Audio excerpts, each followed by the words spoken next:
Hi, and welcome back to the Rise, Shine, and Redefine podcast. I'm your host, Caryn Meininger, and I am here today with a lovely couple, Meredith and Craig, and they are the owners of Road of Life Coaching. And I am so excited to dive in with these two today. They have been on a journey and they left their corporate job and started a relationship coaching marriage business. And I just cannot wait to hear how this unfolded, how you went from corporate into coaching. That just seems like such a big leap. And I'm so excited to welcome you to the show. Welcome, Craig and Meredith. How are you guys today? Oh, thanks so much. We're really excited to be here. Yeah, we're super pumped. Thanks. Amazing. So you guys left a corporate job.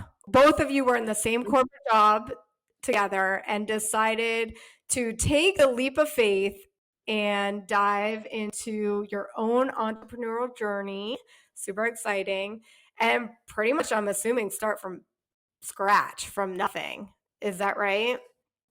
That's correct. That is 100% correct. We didn't know what we were doing. Okay. So share with us a little bit how you sparked the idea of leaving corporate, because that in itself is challenging. Is For getting sure. out of the routine, the hamster wheel of life. I did the same thing. So I totally feel you on so many levels. What did that look like for you? What was that conversation like where you're like, okay, we're both going to quit our job and start over? Super interesting. For us, it was not by design in any way, shape, or form. So for us, it was, we'd both grown up living or believing the default life path, they go to school, get good grades, go to school again, get into corporate, climb the corporate ladder, and, have a very successful corporate career. And we were on that path. We were doing those things. It was going really well. We had done all the things. We had the retirement accounts, and we were checking all the boxes. We were getting for sure. promoted, and we were seen as good high performers. And it was going okay. From the outside looking in, we were actually very successful. But on the surface, for us, it was, for me in particular, there was an unfulfillment, a sense of unfulfillment. But it wasn't until COVID struck, really, that really gave us the push to make that decision. Because I'll be honest with you, I don't know that I ever would have come to that decision on my own, because to your point, it's very scary. It's very uncomfortable to leave behind everything you've known. And when COVID happened, our company that we had both worked for, that's how we met, was at work. But that company was going to close the office that we both worked in. And they said, you can stay on, we can move you back across the country, and you can stay with the company. You will have jobs. In fact, there will be promotions likely, and you can continue with your career. Or if that's not something you're interested in, then you have the decision to make whether you can leave or not. And we decided that it was a very, very difficult decision. Very difficult decision. But ultimately, we ended up deciding to leave. And I know there's a little bit more to that story. I'll let you jump in on. There's a little bit more, because it was very stressful being faced with that decision, because to Craig's point, it's all we've ever known. And we were successful, checking all those boxes from the outside. And then at that same time, we found out my dad got cancer.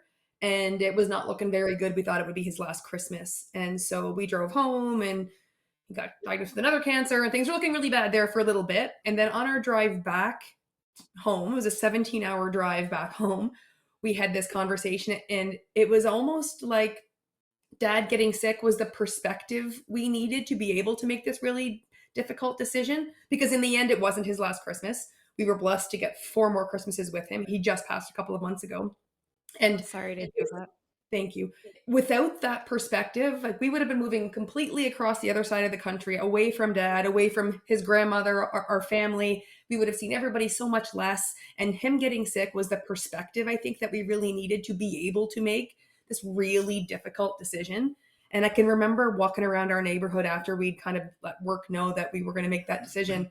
And even though we had no plan, and we are both pretty type A, like to have a plan, like to know all the things before we jump into anything, we didn't have that, but it just felt like the right decision. Like, I can't explain it any other way, because I'm not usually a very intuitive person. I'm a list person, but all I can say is it felt like the right decision. And so we just jumped. And even though we had no plan, we just started doing some research, and we kept hearing this thing about like real estate investing, and everyone makes money in real estate investing. So it's like, sure, let's get into real estate investing. What could go wrong? 90% of millionaires. Everything. So we jumped in and we got a business coach and we got a website and did the market, did all the things, like started a business, like hit the ground running to replace our corporate incomes because we've left our jobs now. We need to do something and we need to do it quickly. And so we jumped into real estate, and within a few weeks, we were miserable. Like, I can't even explain the misery that we felt every day. It was worse than our corporate job, was because at least in corporate we were getting a paycheck. Now we were just miserable completely for free. And the worst of it was impacting our relationship. And historically, our relationship had been like the foundation for everything. Everything we built in life is built on the foundation of our relationship. And now we were getting short with each other and we were sniping at each other. And it just wasn't us. And so we took a giant time out and said, this isn't working. It's this first. Above all else, the relationship comes first. So we put a pin in that business, literally shut the whole thing down in like 6 weeks, and considered the tens of thousands of dollars that we invested just tuition in a very valuable lesson, a couple of very valuable lessons, I would say. Yep. The first one is don't chase money. If you chase money, like, if you is good money either, right? Like 100%. 100%. Yeah. So we were strictly just trying to replace our income and jump and make money, and it didn't work for us.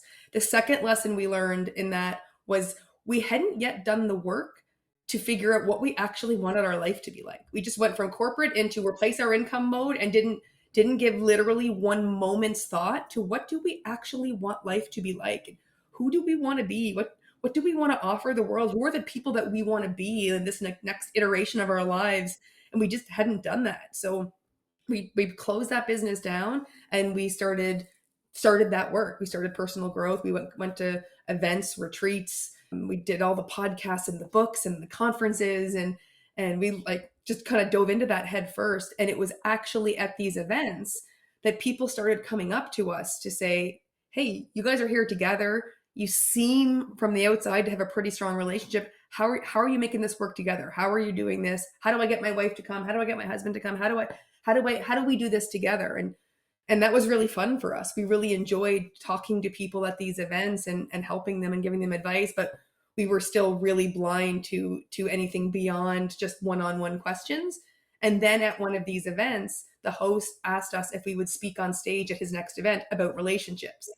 And while it scared the bejesus out of us, it also turned the light bulb on that, maybe we actually have something of value to offer here beyond just a conversation with individual people at these events. And while we were scared out of our minds getting on stage for the very first time, that was the seed that everything came from. Like when we sat down to kind of codify our relationship for that talk, that was the seed that bore everything from that moment forward.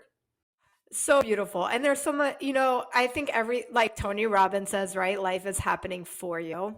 And there's so many synchronicities with your dad getting sick. It was kind of like the universe being like, hey, this is opportunity, even though it seems hard in that moment and you don't really understand it.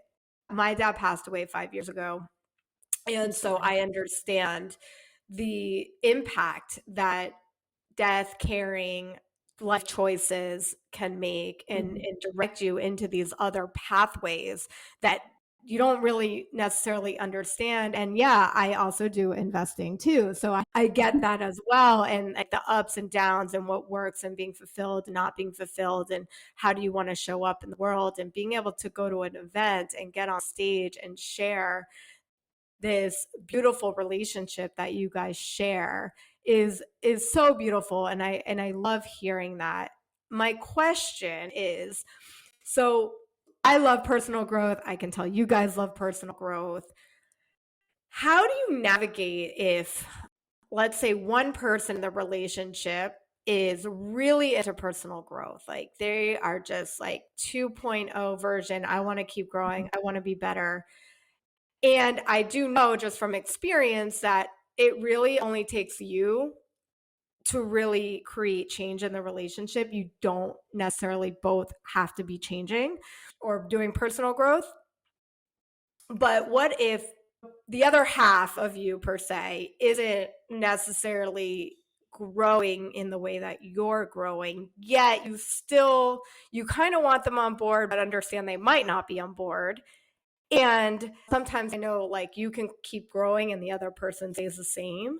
How do you navigate that in a relationship? It's a great question. And it's something that comes up quite a bit in our world because we do work a lot with entrepreneurs, and some folks have their partner doing it with them and others don't. And so it's something that comes up quite often. And it really comes down to, because to your point, if you're not, and we say it all the time, if you're not growing together, you're growing apart. Like if you're growing, you're growing. And there's a difference. There's a gap growing between you. If you're growing together, that gap doesn't grow. But if you're growing, one person's growing, the other isn't, there's an actual gap that's forming. And so to your point, when you're growing and you're changing, a lot of times the other person will see that growth and that maturity and that change happening and will come along for the ride as well. In some cases, it doesn't happen. The other person isn't as interested in growth. And a lot of times that does cause a conflict in the marriage, in the relationship. And it just, because one of the most important parts of this journey that we're all on is growth. And one of the most important relationships that you have in your life, the most important relationship you have, the one that you start with and you finish with, is the one with yourself. And so it's extremely important to nurture that relationship. And a lot of that is on this personal growth journey, like growing and learning and becoming the best version of you is one of the best ways to honor that person that you are inside. And so when you're doing that, there are going to be times, some conflict, if you will, with the other person who's maybe not willing to do that. Do you want to jump in? I want to jump in too, because one of our biggest philosophies from a relationship perspective is that a good relationship, we talk about it through the lens of a marriage, but it can be any relationship, is not 50-50. We grow up believing a good relationship, a good marriage is 50-50. And it couldn't be further from the truth. A good relationship is, because when you have 50-50, I'm 50%, you're 50%, whose task does that 50% fall under? It creates ambiguity, it creates scorekeeping, it creates defensiveness. And so we believe that a good, strong relationship is actually 100-100. Each person takes 100% accountability for the relationship, for who they are and for the relationship. And in this case, in your example, if it were the two of us, I'm taking 100% responsibility. I'm 100% responsible for our relationship, for how I show up, for where we are at in our relationship. And when you go in with that lens, it does change the whole dynamic of the relationship. The other person doesn't feel attacked. Therefore they don't get defensive and shut down when you're coming in with full responsibility for every situation. And in this case, we can't force someone to want to change with us. We can change and role model that, but we can't force someone else to do it. And the more we try to force someone to do something that they're not ready to do, the further away from it they're going to get. So I like to think of breadcrumbs. Like, I can take accountability and drop a few breadcrumbs. And, sometimes jumping into the deep end of personal growth can be overwhelming. So if one of you has been on the journey for a little bit longer and you're into the deeper, heavier pieces, like, Joe Dispenza he's an amazing author, and he's got a lot of really amazing material and knowledge, and there's a lot to learn from him. However, he's heavy. It's deep. Like, there's a lot to pull apart there. When we started our personal growth journey, the very first book that we read, we actually listened to it on Audible, and it was Matthew McConaughey's Green Lights. And there's a lot of personal growth embedded in that book, but it's also Matthew McConaughey telling you stories, like in his twang and his voice. And there's a lot to be learned from that book, but it's dipping your toe in the personal growth water. And so doing a couple of those things together, because that's the other piece of relationships, is trying to do things that you both enjoy doing together. And so we went for a drive and we were listening to that book together. So rather than trying to lead your partner exactly where you want them to go, and here's all the personal growth books that I've read and you'll love them too, and jump in and do all this, it's really important. It's let's do a little bit of it together, and let's start in the shallow end and work our way there. Meet them where they are. Yeah. Let's not don't boil the ocean in one fell swoop. It's really about meeting where they are and modeling the 100% responsibility, the 100% accountability. And most of the time the other person sees that and wants to also change and grow, and it just may not happen as quickly as the person who's already halfway down that path. And if you're willing, I would love to share an additional perspective too. Is something I've learned is things that we're holding on to from childhood, or unworthiness, or whatever wounds that we're working on healing as an individual. As you're healing and growing, life's a mirror, right? So I feel a lot of times partners that show up in your life are highlighting whatever wound it is that needs to be healed. And then, as like you said, you can grow together. But if you're healing that wound, like as you're doing the work and you're going inside and you're going under the hood, then now this partner or person or even friendship, right? It doesn't necessarily have to be a partner. As this wound is healed, like that, there's this weird synchronicity of like, oh wait, I learned this lesson and healed this wound that has been in me for so long, that now I don't need, quote unquote, need this person as a reflection in my life anymore.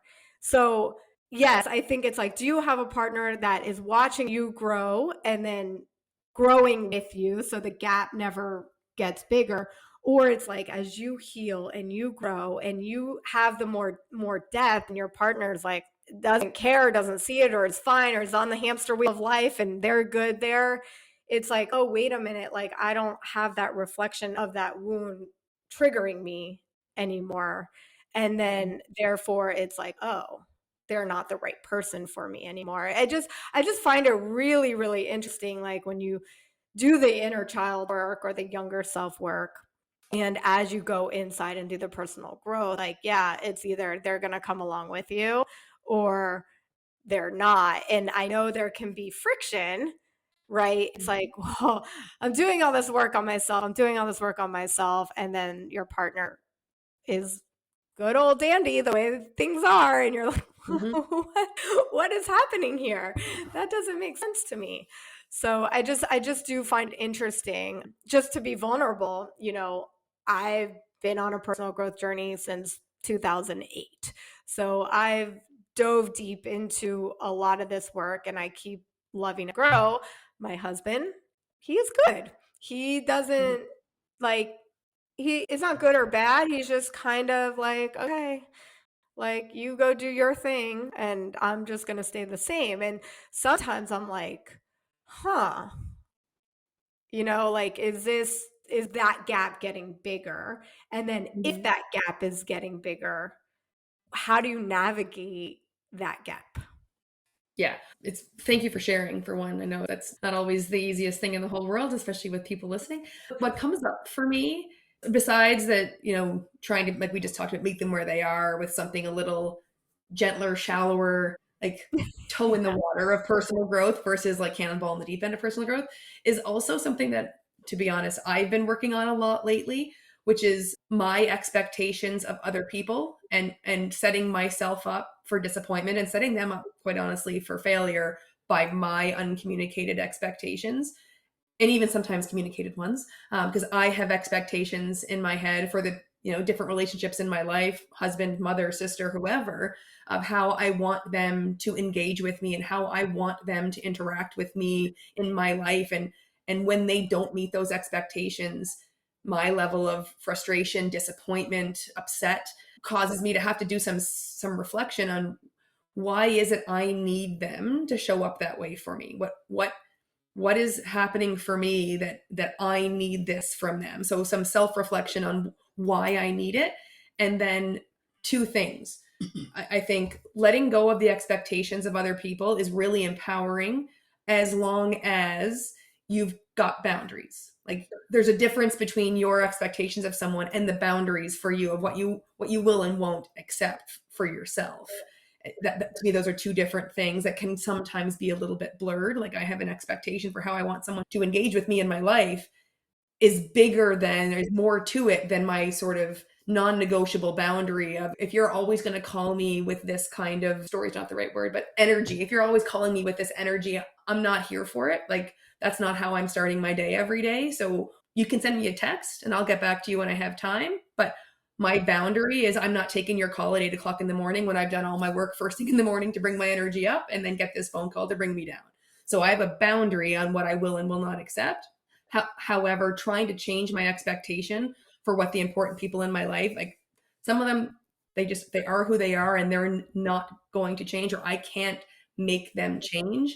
And so releasing the expectation that I want them to act a certain way while still holding my boundary. And so releasing the expectation and replacing that with gratitude for all the ways they do show up and how they are trying, even though it's not exactly in the way I want it to be. There's still a gratitude that they are there. They do show up. They show up in the way that they can. If they could show up in the way I wanted them to, they would. So gratitude for how they try their best for me, replacing that disappointment and that expectation with gratitude while still holding my boundaries is a work in progress for me, but it's helping me quite a bit. Yeah, I agree. I did the same thing with my husband because there was a minute where I was feeling really resentful because I was doing all the work. I was house managing. I was doing everything. We have a son together. I mean, we're still married. We have a son. And he does, and I'm so grateful for the way he shows up as a dad and he shows up in the house. And it was like once I changed my perspective of, wait a minute, like what does he do? That I really do appreciate, that resentment started to soften, and he was able to give me the space to work on my business and grow and be able to do the podcast and coach and do all the things that impact and serve in a way that helps us feel fulfilled. So it's so true. It's like change the lens that you're looking through. If you have the pink glasses on, you're only going to see pink, right? It's like, wait a minute, let me take those glasses off. Like, and everything's a story. It's like, what story are you creating that's creating these thoughts and feelings that are creating these behaviors on how you're showing up in the world?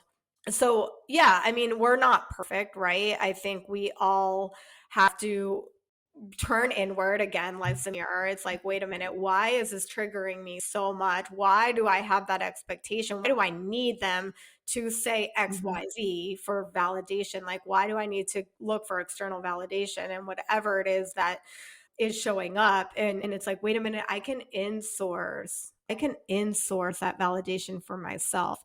I can drop into my body and I can feel what it feels like as if they said the thing. Because words are just words. It's believing the words that somebody is saying is what hurts us, right? It's believing the thought. And it's it's so interesting navigating relationships because, again, I think it does come back to like, hey, if I'm getting triggered or you're getting triggered by whatever it may be, then okay, what about my life is that causing that trigger? Because I can share a story with you guys about my relationship and that's not going to trigger you most likely, right? Because it's my experience, it's not yours. It's like, this is just my story or your story or whoever's story that's creating this dysregulation in the body and discomfort. And it's like, how can we meet these edges with our partner? I know for me, conflict is really scary for me. Some people can dive into conflict and they're like, don't care. They're like, yeah, I'm right, you're wrong, I don't care what you say, and anything you say doesn't bother me. That's not me. Like, I'm super sensitive, like I get upset easily if I feel I'm being attacked, and I know it's because of my upbringing and my childhood and just constantly having to always sweep things under the rug and pretend everything's okay it's not talked about. And then when you have a partner where you feel you can't be vulnerable because then you get gaslit by your feelings, how can somebody navigate their perspective or their story of them feeling like they're being gaslit or not heard or understood. And I know this is more likely from the woman's perspective. I feel women feel more gaslit than men. I'm making a generalization here, but I noticed that women, my friends, like they're upset about something and somehow they're the villain because they're upset about whatever happened or whatever that conflict was. I'll just say one thing and then I'll let you jump in from the women's go perspective. But like from my perspective is that like getting so comfortable with yourself in that the feelings matter because I'm having them. Like just by me being a human being and having feelings, that means they matter. And so if you can get to a place where you can just internalize that and own that, then it takes away some of the power, I guess, if you will, of that other person saying, "What are you talking about? That didn't happen. You're crazy." Like that's the gaslighting we're talking about. That if I'm okay with as a human being knowing like no, I have the feelings and I know they're valid because I'm having them as a human being. I'm having feelings, and so I know deep down within my soul. And so that takes a lot of work. That's not easy. Like it's easy to say, but it's certainly not easy to put into practice. But it's, I think, reps, it's exposure to this stuff, it's listening to the podcasts, getting on YouTube and watching the videos and reading the books and getting so comfortable with yourself as a human being that you know that your feelings matter. And it comes back to self-worth. And you touched on it 100%. earlier, and we talk about it a lot because that was the very first limiting belief we both uncovered on this whole journey, was different variations of not being good enough. Yeah. And so that's been a focus of ours for the last number of years, is working on our own self-worth individually, because you also mentioned external validation, and like I was queen external validation needed for me to believe that I was worthy as a human being. And so building up that own self-worth within you with like working in the mirror and the Mel Robbins high five habit. Like there's lots of ways to work on that. But spending that time, because to your point, that own internal validation of, because I'm having an emotion, it's valid. It would be nice if our partners validate our feelings. And that's something that we, like, obviously in a healthy relationship, we validate each other's feelings. We don't have to agree with them. I don't have to have the feeling you're having or understand how you got there, or make it make sense, make it be logical. It doesn't need to be logical. Because I love you, I validate your feelings. I'm like, you're feeling that way is. Yeah, and I think another way, just for our listeners to kind of digest it too, is when your children are upset, right? It's like, oh wait, I want the blue cup. My sister has a red cup, the blue cup's left, and then they're upset because they wanted the red cup and they get super emotional. And as a parent, you're like, it's the same cup. But it's like also it's learning how to process those feelings in our body, because when we're having them, we're dysregulated. And if you're a parent and you're looking at your child being upset, yeah, we can come from a place of like, you're ridiculous. But think of you as an adult. If your partner or your friend, you're upset about something and they're like, you're ridiculous, you're like, oh, excuse me. Yeah, the same thing with our kids. It's like validating, wait a minute, they're having an experience in their body. Let's help them get regulated, whether you agree or don't agree with it. And I think that is where in adults we lose sight of that. It's like, wait a minute, like this is an experience, and it's your job as an individual to do your own work and be like, okay, wait a minute. So it only takes 90 seconds for emotion to move through us, but we loop it, right? We have the feeling and we think about it, and then we're like, okay, wait a minute, let's bring the feeling back. And we just go in this loop of feeling of the thought of the story instead of just sitting with the feeling. So to your guys' point, it's like, okay, yeah, your feelings matter, your emotions matter. It's like, how can we be okay and accept that part of us that are feeling those feelings? And I love what you said. It's like, wait, if you're feeling it, then it matters. I love that. I'm gonna take that with me because that is such a magical nugget. Like if you are feeling and you are having an experience and it matters no matter what anybody else says, and you're taking your power back. Because if you're dysregulated, that you get to own that and you get to have your power in that, hey, okay. And then going forward, you can be like, okay, wait a minute. I was really triggered by this, or I was really emotional or upset about this. Okay, let's reflect and be like, okay, what about that experience was so triggering? And again, it always goes back to our younger self, right? Like there's some sort of experience that happened that comes back to some sort of rejection or unworthiness that puts our fists up and our sword up. So yes, I am taking that with me. If you feel it, it matters. I think that is so powerful. Well, it's actually interesting because I had this exact experience a couple of years ago. We were hiking in the mountains in Arizona, and he's very sure-footed. So he's like skipping down the mountain basically, and he's getting further and further ahead of me. And I'm getting really frustrated. Like I can feel it all bubbling up. Like, can he not tell I'm not right there? Why is he not waiting for me? It's like, I can feel myself going 0 to 60. And I'm trying to talk myself down, which on the one hand is I'm trying to be logical. Like I know he's not going to run down the mountain, get in the truck, drive away and leave me here. Like I know there's a 0% chance that's going to happen. But also at the same time, I'm a little bit invalidating my feelings, right? I'm trying to tell myself not to feel this way. I'm trying to push it down and not feel it. And then I can see him approaching a group of a big group of slow people coming down the mountain. And I'm like, oh, I better catch up now, or I'm going to fall really far behind. And then I trip and fall and smash my face, and he picks me up and we end up making our way down the mountain. But as I'm having that feeling of that like really high level frustration, like I'm really emotional right now. He has no idea, but I'm really emotional right now. I gave myself like a pause to say, where do I feel it in my body? And that few seconds of really grounding myself in the actual sensation, like not naming frustration, not naming disappointment, but the actual like clenched stomach, heart pounding, like those actual sensations. The minute I sat in that, they went away, and the thought went to my brain immediately, I have a fear of abandonment. And I instantly tried to logic myself through that. Like, no, I don't. Why would I have a fear of abandonment? And I can trace that back to my childhood. But I tried to, again, invalidate that thought that I had.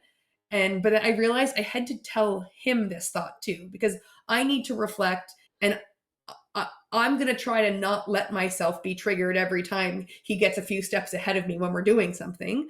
Because I know in my heart that he's not going to just take off and leave me on the mountain.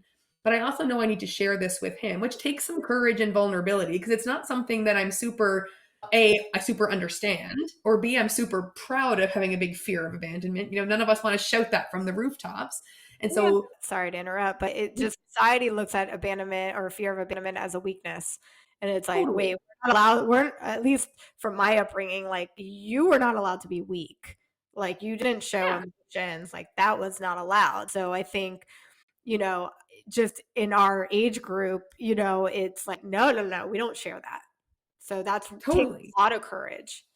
Like I knew he wouldn't leave me because of it, but again, the fear of abandonment's in there. And so, I got this whole like vulnerable courage, fear, like soup happening inside of me. But we're out for a walk, which PS, like I find it easier to be brave and to be vulnerable when we're walking, because we're not like just eyeball to eyeball. It just becomes a little easier when you're like staring down the road. Totally. And so I shared it with him, and he just sat there with me in it. He didn't talk me out of it. He helped me process it. And now because he knows he can do his best not to trigger me. It's still my responsibility. I have to work through that. I own that, but it's nice to have the support and accountability from somebody else to try to not trigger that in me. And when I get triggered, help me through it. But it was, to me, an interesting example of me having the feeling, trying to invalidate my own feelings to talk me out of it, try to push down the feeling so I wouldn't feel it. And then when I actually let myself feel it, it all sort of clicked into place, and then I could share and be vulnerable with him, and we can do it together. And so it's that I almost needed to validate my own emotions first before I could be brave and share with him.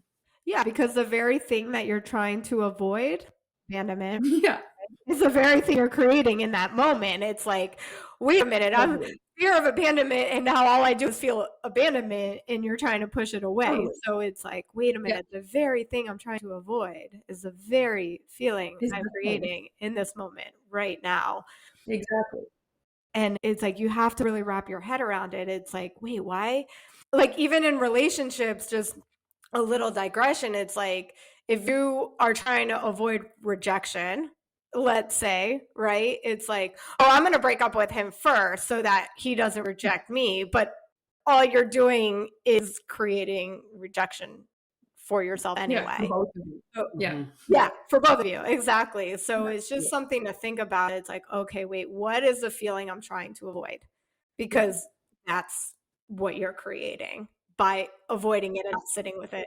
And what's what? the story that you're telling yourself about it? Because that's, to your point, where all the ickiness and the fear and all of it come from. Like the rejection itself is nothing. It's a fact of life. It's a zero. It's a non thing until your story gets wrapped around it, and that's what creates the emotion and the fear and the all those negative feelings we try to avoid. It's just the story. And so, and I say it's just the story, like it's an easy thing to one, identify, and two, change. But once you can, it took me a long time to wrap my brain around this, that if the story's not serving you, if the story you're telling yourself, because they feel like facts and they're not, they're stories. If the story you're telling isn't serving, then tell yourself a different story. Tell yourself a story that's going to serve you. And also on that point, it's like, wait a minute, this story, there's something really deep in that story that you believe is serving you. So it's like, okay, let's say getting on stage, right? Like you have a fear of getting on stage. I'm just making something up here. Mhm. But it's like, if I tell myself the story that I'm afraid to go on stage, why is that serving me? It's serving me because, oh, then I can't get rejected if I'm on stage, or Mhm. it protects me. There's some sort of protection mechanism of the story that you're telling yourself. It's like, okay, wait. So once you recognize, like, oh, okay, honey, like talking to yourself, oh, you're just trying to keep me safe, right? Because we all have Mhm. this deeper desire of feeling safety. It's like fear of abandonment. Oh, well, I just want to feel Mhm. safe, right? And it's like, once you recognize the story is just trying to keep you safe, then you can find different ways of creating that safety within your body, within your brain, with your relationship. And it's such a powerful way of being able to shift the story, because easier said than done, right? It's like, oh, just change your belief, change your story. But this is Yeah. programming you've had your whole life. So it's not so simple to just be like, okay, I'm gonna change my story. It's like accepting that part of the story and being like, okay, yeah, it's not serving me and moving the needle in the way that I want to, but it's serving me in a way that it it thinks, my ego thinks it's keeping me safe. So therefore, now that I know that all it was trying to do was to help me in a roundabout way, now I can be like, okay, let me find other ways that I can create this safety in my body as well. And I think that's another way that we can start shifting our story to serve us, to move the needle, whether it's relationships, business, entrepreneurship, parenting, whatever it is you're trying to move the needle for. It's like, okay, it's that acceptance piece. It's like acknowledging the awareness. Like you said, like it took you a lot. It's a lot. It's a lot to even be aware of what's holding us back and what blocks we have, to then accept those parts of us so that then we can take the aligned action into doing whatever it is that we want to do to move the needle. Totally. Yeah, this was so great today. Thank you guys so much. I know you guys have a book out, the 200% marriage, Coming up. right? Because Yeah. we tapped in like 100% each person. It's 100%, not 50-50. I'm Right. really excited. You guys have to let me know when that's out, and everyone else, Yep, so we we will. can read it. But I wanted, before we close today, what is a takeaway that our listeners could start implementing today? Like literally right now. What's something that's like a quick win for our listeners today on whatever it is they want in their life? So I would say that one thing that we hear a lot is that we can't get on the same page. We don't communicate. We don't connect anymore. And I would say that the one thing that you can do immediately is ask different questions and really start to connect on a different level. So one thing that a lot of people will ask is like, how was your day? And how was your day is a very generic question that's going to get a very generic fine or, good, how was yours or whatever. But if you ask a very specific question like, what was the best part of your day? What did you learn today? What did you fail at today? How can I support you today? Very specific questions that one get a very different answer, a very detailed answer that you can start a conversation from. And then you can start to now connect on a different level than you had been. But two, it also shows the other person that you actually care, that what happened in their day matters to you and that you want to show up differently for them. And so I would say that just asking different questions, and you can do that. It literally takes no time. You can start like as soon as you are done with the podcast, go turn to your spouse and ask them a very specific question. What was the best part of your day? Very simple. I would say that's one big win right there. Yeah. And that was the one that I had in mind too. Check-in questions every day. Like a very specific question is the best way to reconnect and stay connected. Build trust. Totally. Yeah. One other like bonus one I will say, and this one can be a little bit tougher, is try to have fun together at some point, some way, somehow. Either make the time in the day or build it into what you're already doing. Like into your mundane daily tasks, introduce a little bit of fun. Like fun is the very first thing to go when we get into our busy lives and we start, taking people for granted and taking our relationships and our lives and everything. We just kind of start going through the motions. Fun is the first thing to go. And when you think about last time you had fun together, I'm guessing that the communication was flowing. You felt connected. You felt the trust was like everything works when you're having fun. And so either trying to introduce something fun into your mundane daily tasks or literally just carving out 5, 10, 15 minutes to play a game or dance to a song, listen to a song, like something fun. And the reason I say it might be tough is because one of the very first things we hear when we say that to someone is, what do you do for fun? I don't know what's fun anymore. Like it's been so long since we've had fun. We don't even know where to start. And so that's why I think it can be a little bit tough for people is really going back and what was fun for you before? What did you like to do? And finding one way to just reintroduce fun into your life and into your relationship. Those are such great tips. I love it. I'm going to start implementing that immediately. Thank you so much. So where can people find you? I would love to hear, are you on social media? Do you have a website? Please share. Yes, we have the most fun on Instagram. So we're at Meredith and Craig on Instagram.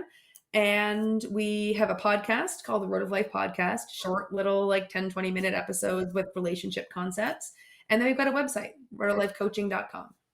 Beautiful. Thank you so much for sharing. I'm going to put all of that in the show notes for our listeners so they can just click and find you.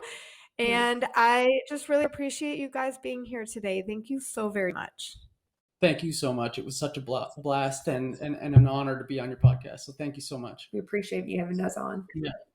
Are you ready to take your business and life to the next level?